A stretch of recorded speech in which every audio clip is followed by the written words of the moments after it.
Welcome to Core Insight Channel, the health and self-improvement Selamat datang channel di that Core improves Insight your life. AI di channel, saluran kesehatan dan pengembangan diri yang meningkatkan kualitas kehidupan kamu. I will dismantle Dalam the video sleep ini, myths about Anda obesity akan belajar based on tentang science apa and itu latest obesitas, studies. apa penyebabnya dan bagaimana cara mengobatinya. Obesity Code. Saya akan membongkar mitos menyesatkan tentang obesitas berdasarkan sains dan studi terbaru. I will outline the 10 most Materi dalam video ini bersumber dari buku Obesity Code, karya Dr. Jason Fung. Salah satu buku terbaik yang pernah ditulis tentang masalah kesehatan. Saya akan menguraikan 10 topik terpenting tentang obesitas. 10 of the top Berikut adalah 10 topiknya. not because of dietary fat, 1. not from Bukan overeating. karena So lemak what is the makanan real dan cause of bukan obesity? karena makan berlebihan. Lalu apakah sebenarnya penyebab obesitas? 2. Antara faktor individu, genetik, dan faktor lingkungan, manakah yang paling bertanggung jawab terhadap terjadinya obesitas? 3. Jangan terlalu fokus pada asupan kalori. Kamu juga harus memperhatikan keluaran kalori untuk menghindari obesitas. 4. Asupan kalori adalah sumber energi dan bahan bakar metabolisme tubuhmu. Menurunkan asupan kalorimu akan mengacaukan sistem tubuhmu. 5. Pelaku utama penyebab utama obesitas adalah kadar insulin dan ketidakseimbangan hormon terkait. 6. Cegah resistensi insulin. Beri waktu tubuhmu untuk beristirahat untuk memproduksi insulin dengan berhenti ngemil. 7. Ada hubungan yang kuat antara obesitas dan kemiskinan, dan pemerintah berkontribusi melalui subsidi pertanian. 8. Lemak makanan tidak seburuk yang kamu pikirkan, tetapi waspadalah terhadap lemak trans yang dimodifikasi. 9. Kurangi konsumsi gula dan hindari sirup jagung fruktosa untuk menghindari obesitas. 10. Janganlah takut minum kopi. Efek positif lebih besar daripada efek negatif. Jika ingin lebih detail tentang ke-10 topik di atas, ikuti saya sampai akhir video. Jangan lupa luangkan waktu kamu untuk subscribe channel ini dan like video ini.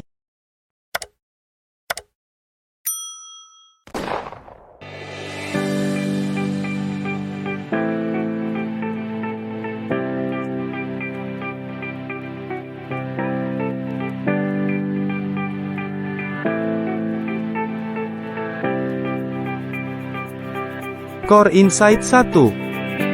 Bukan karena lemak makanan dan bukan karena makan berlebihan, lalu apakah sebenarnya penyebab obesitas?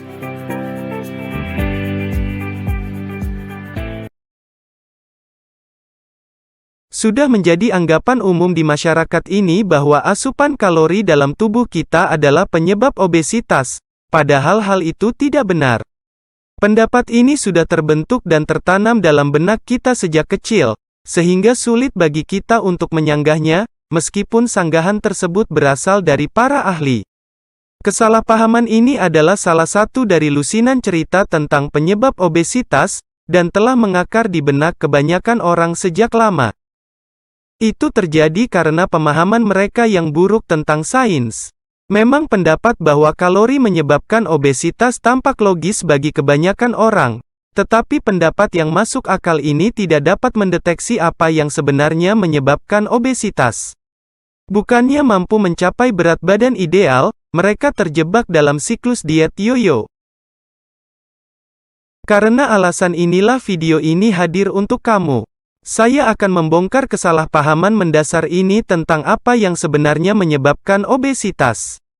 Mungkin kamu akan terkejut ketika saya mengatakan bahwa sebagian besar lemak yang dituding sebagai salah satu penyebab obesitas sebenarnya adalah molekul dalam tubuh manusia yang sangat penting untuk program diet sehat kamu. Bukan tanpa alasan saya mengatakan ini, semua yang saya sajikan dalam video ini bersumber dari berbagai penelitian terbaru, termasuk fakta bahwa zat yang secara aktif memicu obesitas adalah gula rafinasi dan karbohidrat. Tentu saja, kamu bertanya bagaimana ini bisa terjadi. Nah, hal ini terjadi karena mekanisme zat kimia yang dibuat oleh sel-sel khusus kelenjar endokrin untuk mempengaruhi berbagai sistem dan proses yang terjadi di dalam tubuh yang kita kenal sebagai hormon. Dan hormon yang bertanggung jawab atas obesitas yang kamu alami adalah hormon insulin. Nah, Bagaimana mekanisme hormon insulin menyebabkan obesitas akan dibahas dalam video ini, jadi ikuti saya sampai akhir. Saya akan membahas berbagai fakta baru yang belum pernah kamu pikirkan sebelumnya tentang penyebab obesitas. Dengan mengetahui fakta-fakta ini, kita dapat proaktif dalam menjaga kesehatan dan menghindari obesitas.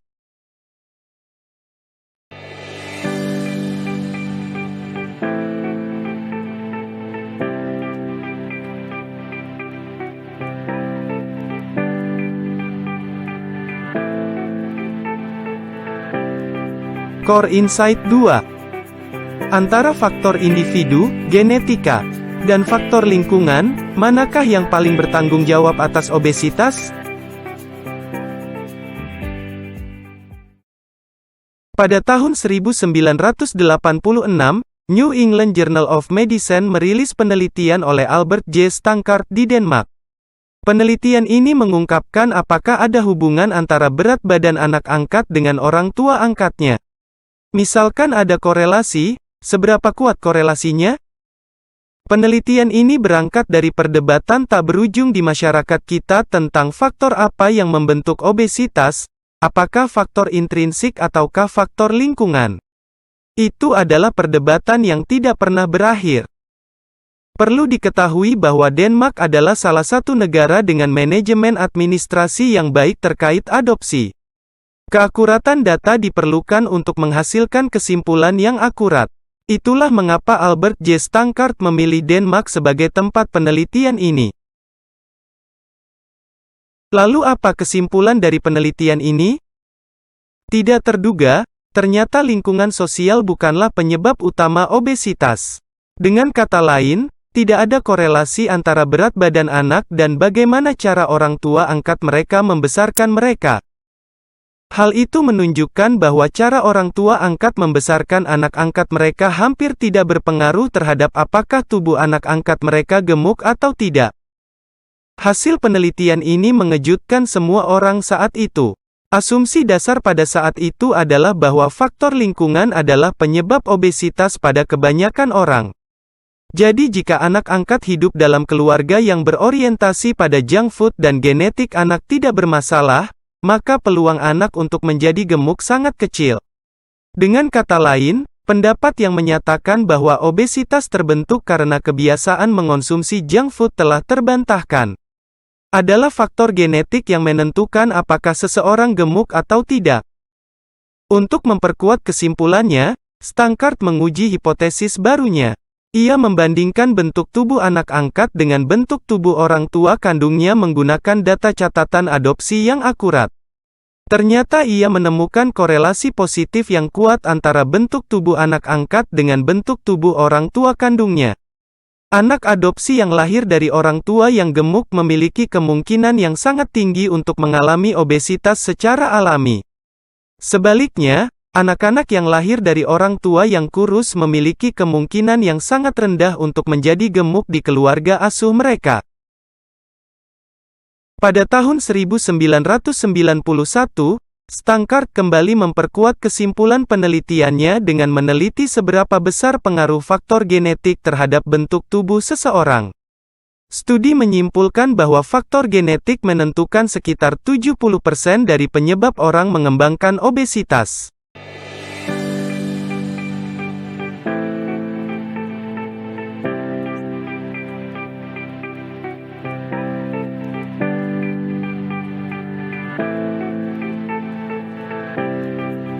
Core Insight 3. Jangan terlalu fokus pada asupan kalori, kamu juga harus memperhatikan kalori yang keluar agar terhindar dari obesitas.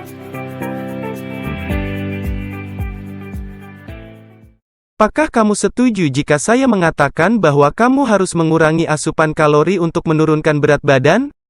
Saya yakin kamu secara intuitif setuju. Hal itu terjadi karena adanya penerimaan informasi yang salah yang telah mengakar di masyarakat dan berlangsung lama. Kedengarannya memang masuk akal, tapi itu tidaklah benar. Karena berdasarkan penelitian terbaru, obesitas dan asupan kalori tidak memiliki hubungan sebab akibat. Sering kita mendengar pendapat orang yang menyatakan semakin tinggi asupan kalori, semakin tinggi kemungkinan obesitas. Sebaliknya, semakin rendah asupan kalori, semakin rendah kemungkinan obesitas. Ini adalah kesalahpahaman yang berkembang di masyarakat kita. Berbagai penelitian ilmiah telah mengoreksi kesalahpahaman ini. Dr. J.D. Wright dan J. Kennedy mengungkapkan hubungan antara obesitas dan asupan kalori melalui Mortality and Morbidity Report yang diterbitkan pada tahun 2004. Studi tersebut menyimpulkan bahwa terjadi peningkatan konsumsi kalori di Amerika Serikat dari tahun 1971 hingga 2000, dengan peningkatan rata-rata 250 kalori per orang per hari, bukanlah penyebab obesitas di negara itu. Satu lagi penelitian oleh Dr. Uri Ledebem pada tahun 2014, yang diterbitkan dalam American Journal of Medicine, mengungkapkan bahwa meskipun asupan kalori rata-rata tidak meningkat dari tahun 1990 hingga 2010, obesitas terus tumbuh sebesar 0,37% setiap tahun. Artinya tidak ada hubungan sebab akibat antara keduanya. Apa artinya? Kamu tidak bisa hanya mengandalkan pengurangan asupan kalori untuk menurunkan berat badan. Kamu juga harus memperhatikan berapa banyak kalori yang kamu bakar. Jadi asupan kalori harus ditunjang dengan pembakaran kalori dalam tubuh kamu. Kedua hal ini sama pentingnya. Ketika berbicara tentang kalori, ada juga kesalahpahaman lain tentang ini. Sebelum membaca buku Jason Fung, saya percaya bahwa mekanisme tubuh kita secara otomatis mengubah kalori yang kita konsumsi menjadi lemak.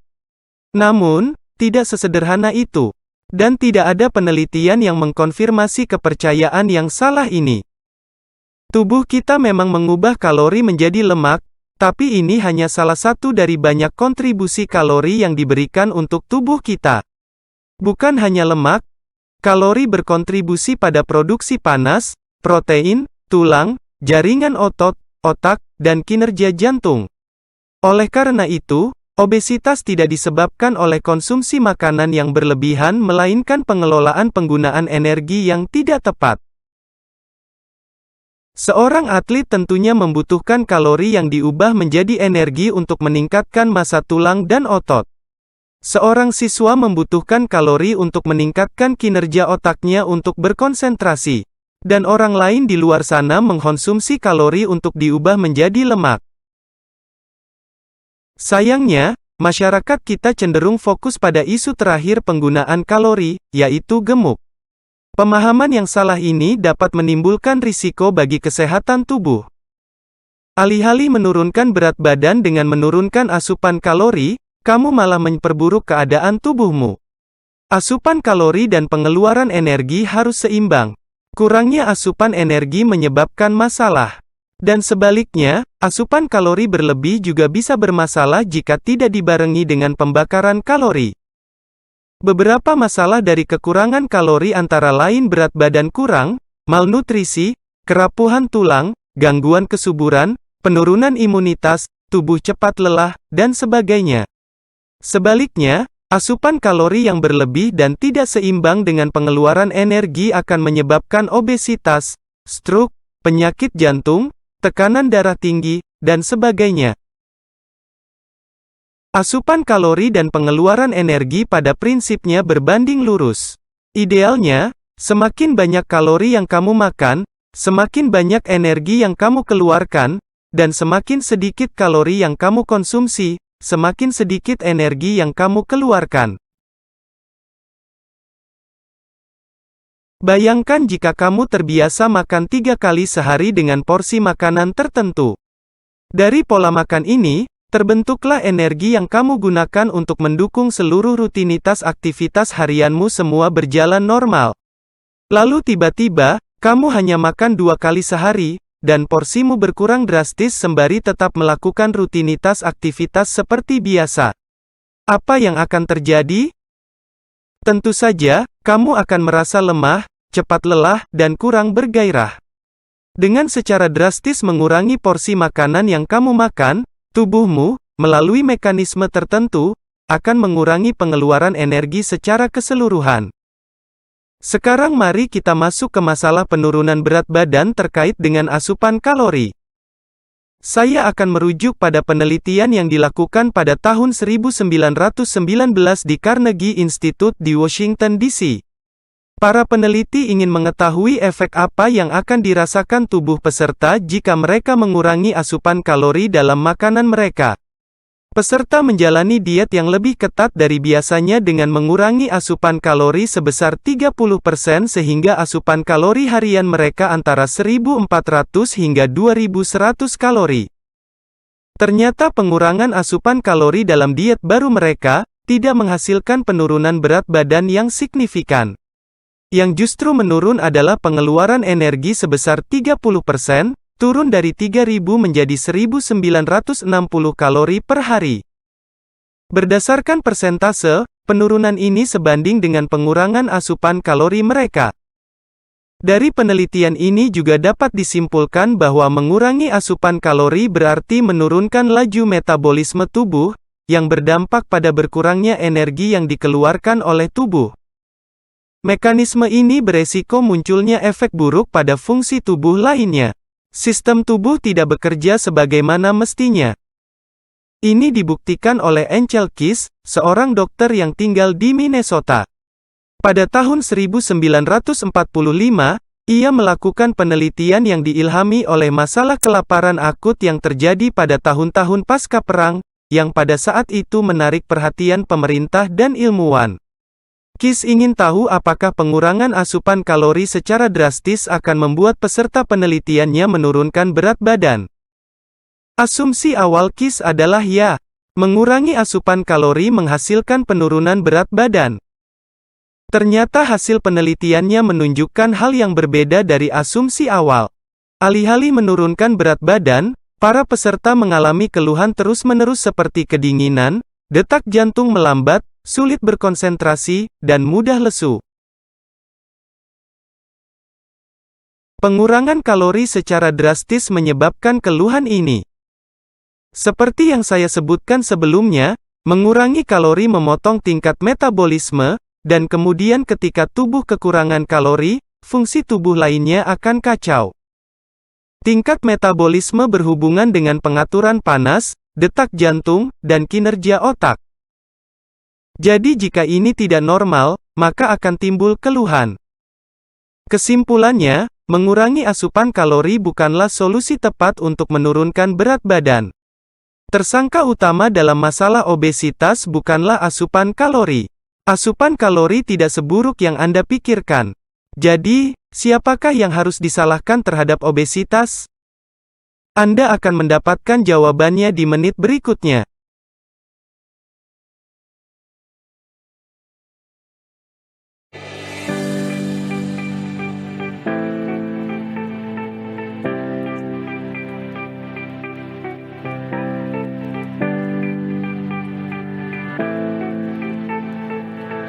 Core Insight 5. Aktor utama penyebab utama obesitas adalah kadar insulin dan ketidakseimbangan hormon terkait.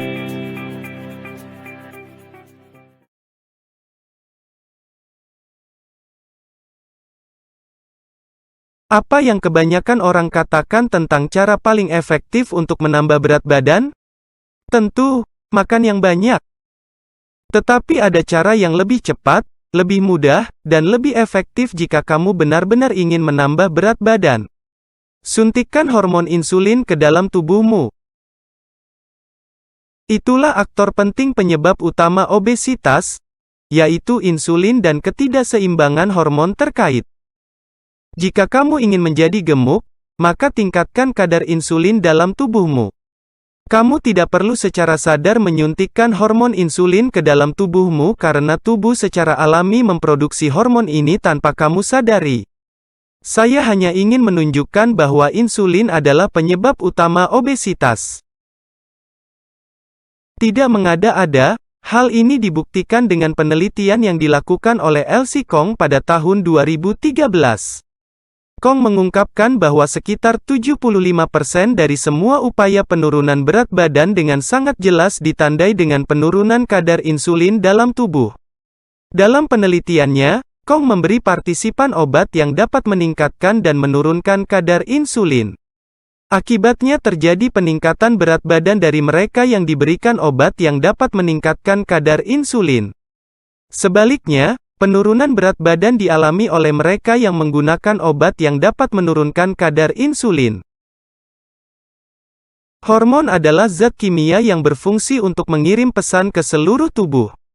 Hormon menyebar ke seluruh tubuh melalui pembuluh darah sebagai pesan tentang apa yang harus dilakukan setiap organ. Hormon sangat penting. Hanya sedikit perubahan saja dia dapat mempengaruhi seluruh sistem tubuh. Oleh karena itu, sangat penting untuk menjaga keseimbangan hormon dalam tubuh kita. Ada lebih dari 50 hormon dalam tubuh kita, 2 di antaranya saat ini kita fokuskan adalah insulin dan leptin. Berdasarkan pengertian dan fungsinya, dalam kerangka pembahasan obesitas, dapat juga dikatakan bahwa hormon adalah zat di balik rasa lapar dan kenyang. Hormon grelin mengirimkan pesan kepada Anda bahwa Anda merasa lapar. Di sisi lain, ketika Anda merasa cukup kenyang, perasaan itu sebenarnya dikendalikan oleh hormon yang disebut leptin. Sekarang hormon insulin yang diproduksi oleh pankreas masuk di antara 2 celah ini karena secara alami akan dilepaskan oleh pankreas saat kita makan. Ketika jumlah insulin yang dilepaskan lebih dari yang seharusnya dan memasuki sistem Anda, keseimbangan hormon tidak bekerja dengan benar. Ketidakseimbangan hormon ini membuat tubuh Anda sulit untuk berhenti makan. Bagaimana itu terjadi?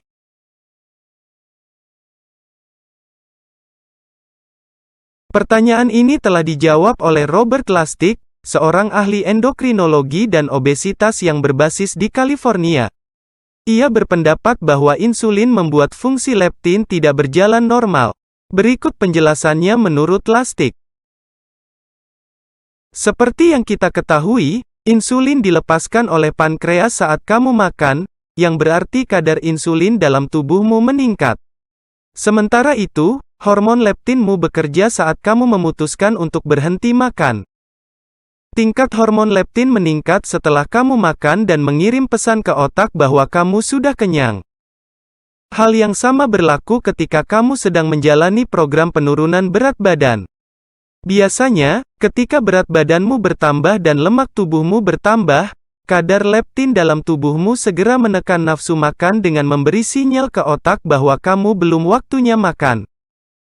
Namun, ada situasi yang tidak normal ketika kamu melihat orang gemuk. Seringkali kita menemukan yang sebaliknya, ketika mereka selesai makan, kadar leptin mereka menurun, sehingga hormon ini gagal menekan nafsu makan mereka, yang berarti mereka terus merasa lapar. Hal ini terjadi karena kadar insulin yang tinggi mengganggu kerja hormon leptin. Ketidakseimbangan hormon ini mengakibatkan tidak adanya mekanisme umpan balik alami yang menghentikan mereka untuk terus makan. Bahkan kadar leptin mereka tetap rendah meski kadar lemak tubuh mereka meningkat. Itulah poin pendapat Lustig bahwa insulin yang dikeluarkan pankreas saat kita makan membuat leptin tidak berfungsi secara normal. Hipotesis Lustig bahwa insulin dapat dikaitkan dengan obesitas sangat masuk akal tetapi masih perlu divalidasi dengan bukti penelitian yang kuat. Lalu apa yang menyebabkan kadar insulin meningkat di atas kondisi ideal? Kami akan membahasnya setelah ini.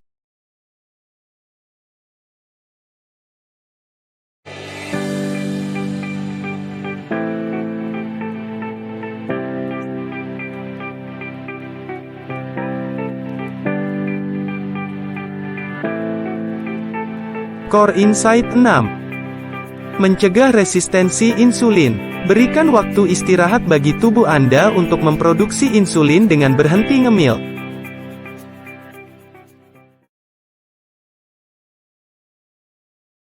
Banyak orang berhasil dengan diet ketat, tetapi efeknya tidak bertahan lama. Mereka dapat menurunkan berat badan secara drastis tetapi dengan cepat dan berulang kali kembali ke posisi berat semula. Kondisi ini seperti siklus penurunan dan penambahan berat badan tanpa akhir, membuat mereka frustrasi dan bingung tentang apa yang sebenarnya terjadi pada tubuh mereka. Kondisi ini dikenal sebagai diet yo-yo. Saat kamu bermain dengan yoyo, kamu menurunkannya dan kemudian dengan cepat menaikkannya. Itulah mengapa kondisi ini disebut diet yoyo. Oprah Winfrey pernah mengalami kondisi ini. Pada tahun 1988, di sebuah acara televisi, Saturday Night Live, ia memparodikan kesuksesannya dalam menurunkan 67 pound. Dia mengenakan jeans biru Calvin Klein dalam ukuran 10 dan mengendarai gerobak penuh lemak, mewakili berat badannya yang hilang. Pada tahun 2005, mengingat parodinya, dia berkata, "Saya benar-benar kelaparan karena 4 bulan tidak ada makanan. 2 jam setelah pertunjukan, saya mulai makan untuk merayakannya. Tentu saja, dalam 2 hari jeans tidak lagi muat." Kembali lagi ke kebingungan mereka, apa yang sebenarnya terjadi dengan tubuh mereka? Mengapa diet mereka begitu sulit? Dalam bukunya, Obesity Code, Jason Fung menjawab dengan perspektif yang berbeda dari kebanyakan ahli gizi. Menurut Fung, aktor yang paling bertanggung jawab atas kegagalan mereka adalah kadar insulin yang tinggi, yang menyebabkan resistensi insulin. Insulin adalah salah satu hormon alami terpenting dalam tubuh manusia. Pankreas menghasilkan hormon ini. Saat kita makan makanan yang mengandung karbohidrat dan gula, pankreas melepaskan hormon insulin. Hormon insulin berperan dalam mengubah gula menjadi energi dan didistribusikan ke seluruh tubuh. Hormon ini juga membantu tubuh menyimpan energi. Singkatnya, insulin adalah hormon yang mengontrol kadar gula darah, maka akan menyebabkan berbagai masalah kesehatan. Semakin banyak kamu mengonsumsi makanan dengan kandungan gula tinggi, semakin berat kinerja pankreas untuk memproduksi hormon insulin. Akibatnya, sel-sel tubuhmu secara bertahap menjadi tidak lagi responsif terhadap reseptor hormon insulin. Dengan kata lain, sel-selmu akhirnya menjadi resisten insulin. Ketika resistensi ini terjadi, insulin tidak dapat lagi mengambil molekul gula dalam darah dalam jumlah yang ideal. Ia hanya dapat menerima dan mengubahnya menjadi energi dalam jumlah kecil untuk didistribusikan ke sel-sel tubuh. Kamu juga akan terus merasa lapar, dan pada akhirnya, berat badanmu akan terus bertambah. Mekanisme ini adalah alasan mengapa orang dengan resistensi insulin merasa sulit untuk menurunkan berat badan secara berkelanjutan dan membutuhkan waktu lebih lama. Kondisi ini seringkali membuat mereka menyerah pada keinginan tubuh untuk terus diberi makan. Lalu bagaimana kita menjaga kadar insulin dalam kondisi ideal? Sebelum kita menjawab pertanyaan ini, kita harus mengetahui penyebab utama peningkatan kadar insulin. Menurut Jason Fung, peningkatan kadar insulin disebabkan oleh kebiasaan ngemil di antara waktu makan. Misalnya, kamu ngemil setelah selesai sarapan pagi hingga sebelum makan siang, kemudian setelah makan siang hingga sebelum makan malam. Jika kamu melakukan ini, pankreas akan terus memproduksi insulin pada tingkat sedang hingga tinggi sebagai respons terhadap makanan yang masuk ke sistem pencernaanmu. Seperti tubuhmu yang membutuhkan waktu untuk tidur dalam jangka waktu tertentu, begitu juga dengan sistem pencernaanmu. Pankreasmu idealnya memiliki periode teratur untuk memproduksi insulin pada tingkat rendah untuk menstabilkan sistem metabolisme tubuh. Karena kita sudah mengetahui penyebab peningkatan kadar insulin, tentunya akan lebih mudah melakukan tindakan untuk menekan kadar insulin dalam tubuh. Kamu harus memberi waktu kepada tubuhmu untuk beristirahat memproduksi hormon insulin pada tingkat sedang atau tinggi. Tujuannya adalah untuk menjaga kadar insulin dalam darah pada posisi yang ideal. Bagaimana caranya? Kamu harus berpuasa selama sekitar 4-5 jam, dari saat kamu selesai makan sampai makan berikutnya.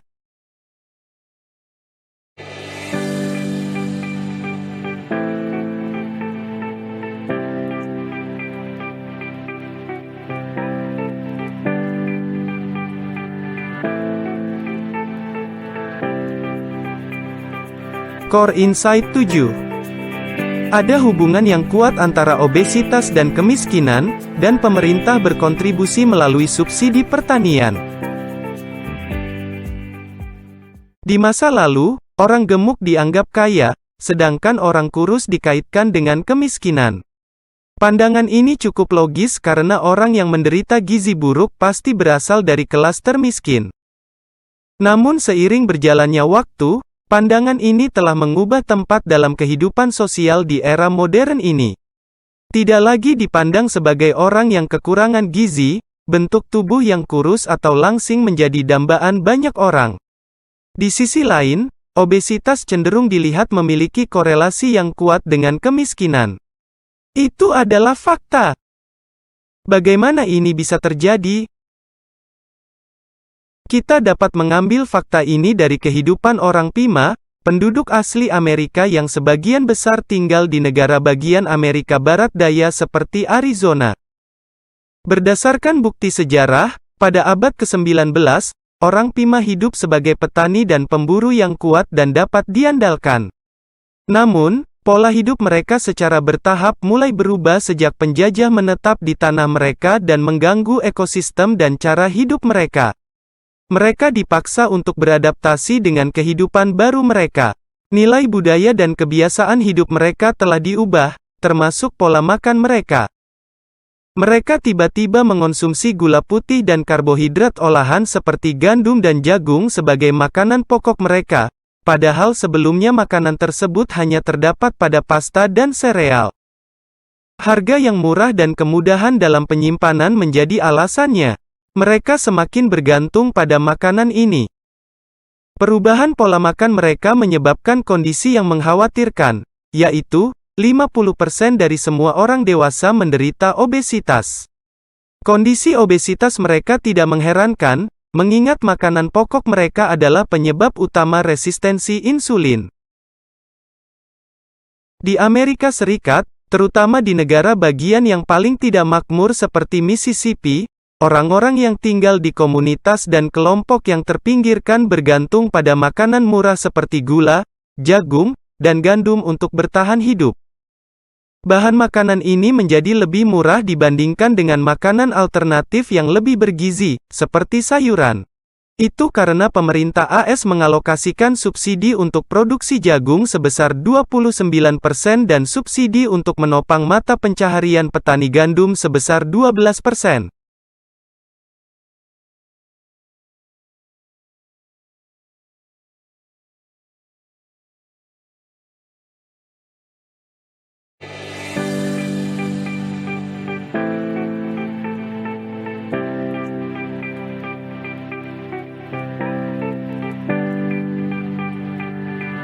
Core Insight 8. Lemak makanan tidak seburuk yang Anda kira, tetapi waspadalah terhadap lemak trans yang dimodifikasi.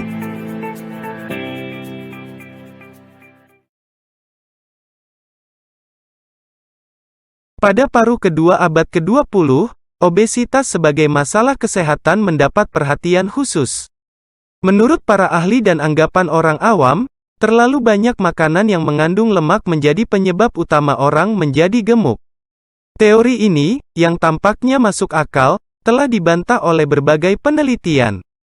Teori yang menyatakan bahwa lemak makanan itu tidak sehat adalah teori yang salah. Faktanya, sebagian besar lemak makanan tidak seburuk yang selama ini mereka duga, sehingga tidak pantas untuk menuduh lemak sebagai penyebab obesitas. Fakta ini dibuktikan oleh sebuah penelitian yang dilakukan oleh para ilmuwan Harvard di Framingham, Massachusetts. Berawal dari teori bahwa ada korelasi antara penyakit jantung dan kolesterol tinggi, para peneliti mencoba mencari tahu lebih dalam tentang apa yang menyebabkan kadar kolesterol meningkat. Mereka berhipotesis bahwa lemak makanan adalah penyebab peningkatan kadar kolesterol. Penelitian ini menyimpulkan bahwa tidak ada hubungan antara makan makanan berlemak dalam jumlah besar dengan peningkatan kadar kolesterol. Kesimpulan ini mematahkan hipotesis awal mereka. Anehnya, mereka seolah menyanggah hasil penelitian mereka sendiri. Mereka cenderung menvalidasi hipotesis awal mereka, menyalahkan lemak makanan sebagai penyebab peningkatan kadar kolesterol. Bukan hanya para peneliti Harvard, bahkan ketika sekelompok peneliti lain juga menunjukkan sikap yang sama. Mereka menerbitkan sebuah makalah di New England Journal of Medicine pada tahun 1981 yang menunjukkan sedikit atau tidak ada korelasi dan cenderung menolak hasil mereka. Sikap mereka disebabkan oleh anggapan yang telah mengakar kuat di masyarakat bahwa lemak makanan tidak sehat dan menyebabkan obesitas. Para peneliti saat ini mulai mempercayai hasil penelitian sebelumnya meskipun mereka merasa sulit untuk menerima bahwa lemak makanan bukanlah penyebab masalah kesehatan dan obesitas. Tapi kamu harus waspada, meskipun teori ini benar, kamu tidak bisa begitu saja makan makanan berlemak tanpa mengkhawatirkan kesehatanmu. Perlu kamu ketahui bahwa ada berbagai jenis lemak makanan, salah satunya yang harus kamu fokuskan adalah lemak trans yang dimodifikasi. Menghindari jenis lemak ini adalah tindakan yang terbaik karena dapat membahayakan kesehatanmu. Apa yang dimaksud dengan lemak trans yang dimodifikasi? Lemak trans yang dimodifikasi adalah lemak tak jenuh ganda yang dihidrogenasi secara artifisial untuk memperpanjang umur simpan dan mencegahnya menjadi tengik. Seperti yang mungkin kamu ketahui, lemak jenuh memiliki molekul kaya hidrogen yang mencegahnya menjadi tengik. Kebalikannya, lemak tak jenuh ganda menjadi lebih cepat tengik dan memiliki umur simpan yang pendek. Lemak tak jenuh ganda umumnya berasal dari minyak nabati seperti margarin. Oleh karena itu, pabrik yang memproduksi bahan makanan lemak tak jenuh ganda melakukan proses hidrogenasi agar tidak cepat tengik dan memiliki umur simpan yang lama.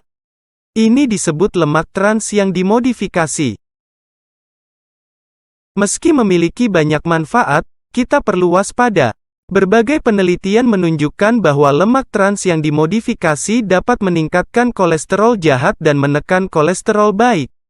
Studi lanjutan juga mengkonfirmasi kesimpulan sebelumnya bahwa lemak trans yang dimodifikasi meningkatkan risiko penyakit jantung sebesar 23% untuk setiap 2% peningkatan konsumsi lemak.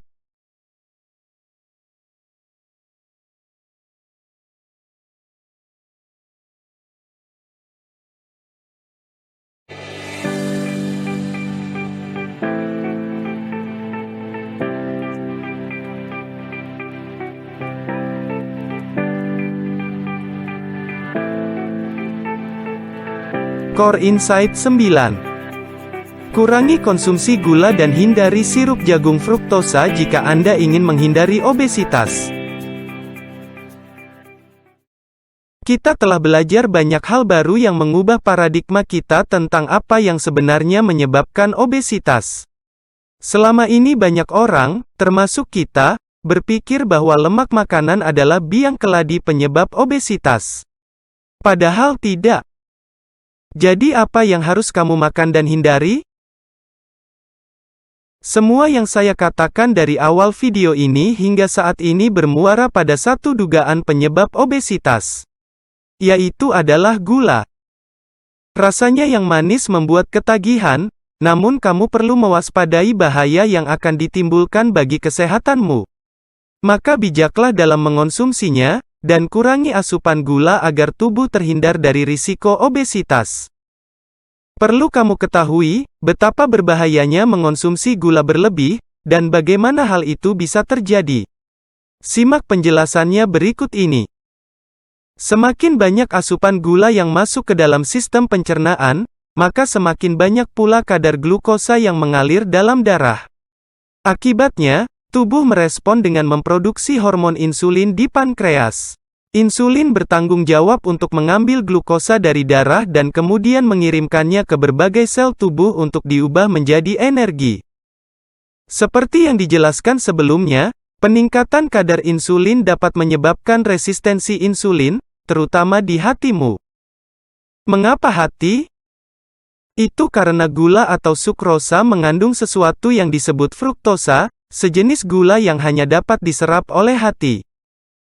Kinerja hatimu akan lebih berat jika kamu mengonsumsi fruktosa dalam jumlah besar.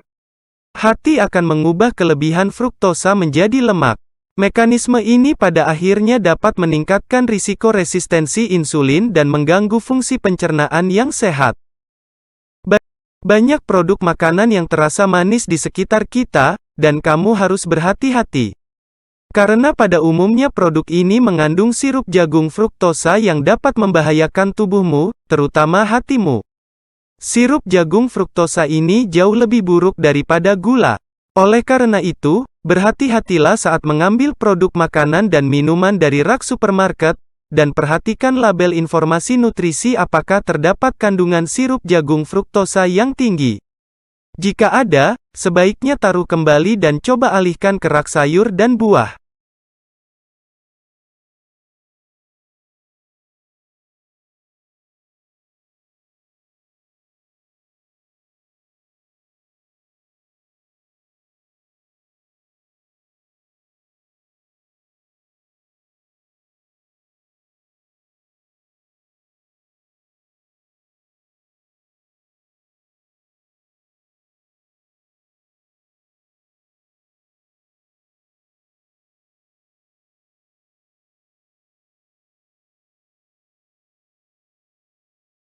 Banyak orang menghindari minum kopi. Mereka berpendapat bahwa kandungan kafein dalam kopi dapat berdampak negatif bagi kesehatan mereka. Padahal, menurut penelitian yang dilakukan pada tahun 2005 dan dipublikasikan di American Journal of Clinical Nutrition, kopi memiliki berbagai khasiat yang tidak bisa diremehkan. Kopi mengandung zat kaya antioksidan yang membantu memperlambat proses penuaan pada sel, dan kopi juga mengandung magnesium yang baik untuk tulang dan jantung. Hasil penelitian yang dilakukan pada tahun 2008 dan 2012 juga mengungkapkan bahwa kopi juga bermanfaat dalam mengurangi risiko diabetes tipe 2, Alzheimer, dan penyakit Parkinson.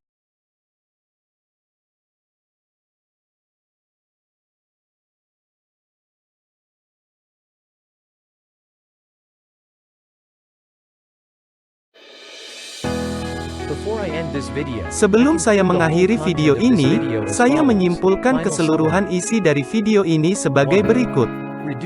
Ringkasan akhir. 1. Mengurangi asupan kalori bukanlah cara yang efektif untuk menghindari obesitas. 2. Karbohidrat dan gula adalah penyumbang obesitas terbesar. Jadi kurangi sekarang. 3. Obesitas sebenarnya lebih dipengaruhi oleh faktor genetik yang berhubungan dengan kadar insulin daripada faktor eksternal. 4. Industri makanan, dengan produk yang mengandung lemak trans yang dimodifikasi dan sirup jagung fruktosa, sebagian bertanggung jawab atas peningkatan obesitas. 5. Tingkat insulin yang tinggi menyebabkan resistensi insulin dan mengakibatkan kadar gula darah tidak terkontrol yang menyebabkan obesitas. 6. Hindari ngemil di antara waktu makan untuk memberi tubuh Anda istirahat untuk memproduksi insulin. 7. Puasa adalah cara yang efektif untuk menekan kadar insulin, tetapi pastikan untuk tetap terhidrasi dengan sarapan cair dan minum cukup air. 8. Kurangi karbohidrat dan gula, perbanyak konsumsi makanan berprotein tinggi dan sayuran bergizi. Saya harap video ini membantu kamu lebih memahami ide buku Obesity Code karya Jason Fung. Saya mendorongmu untuk mengambil salinan buku ini jika kamu belum melakukannya. Anekdot dan contoh Jason Fung akan membantu kamu belajar lebih dalam. Kamu akan dapat mengubah perspektifmu tentang obesitas. Terima kasih telah menonton. Sampai jumpa di video berikutnya.